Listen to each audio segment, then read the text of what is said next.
Mna mama notata andizuxoka ndingumthanda kakhulu inkonzo. Bendihamba inkonzo ekhaya. Futhi inkonzo yasekhaya ikhona lapha ekufutshana nalapha apha emzini wami. Yephi lo nkonzo uhamba ku? Izweni salvation. So ndifuna asingazi bamhlawumbe niye khona ngicawe. Hayi ke mntana nami inkonzo zange ndiye nakanye enkonzweni and futhi mna mntana xa ndixakekile apha endlini yam mna ndenza izinto zami ekufanele izenze hayi yena xesha lenkonzo. Hayi bo mama nawe tata awususa inyawo ezi awususa inyawo kasosithatha kahle zange ndayihamba inkonzo yomntana msobabini notata wakho lo zange siyihambe inkonzo thina sixakekile thina apha endlini.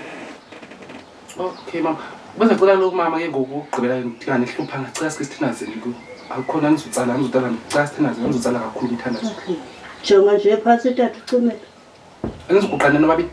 hayi siloko mntana msinemilenze sesikhulile sesibadala bekusinhloko phansi tata ucimela uJesu. Yehova ngumele uswam andiswelutho.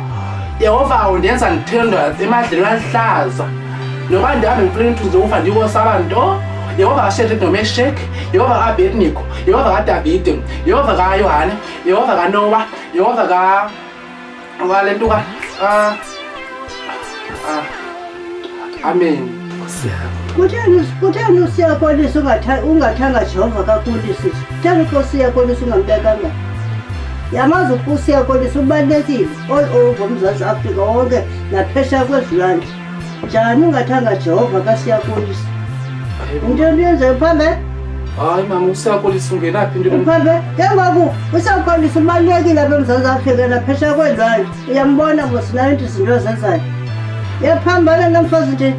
Hayi ngicela uxolo mama bengazi. Uthanda unezimanga nje. Ubungayazi loo nto leyo. Uthandaza njani kanti wena? Nonyoko lo umama wakho luzala uthi kuthandaza njani lokwe?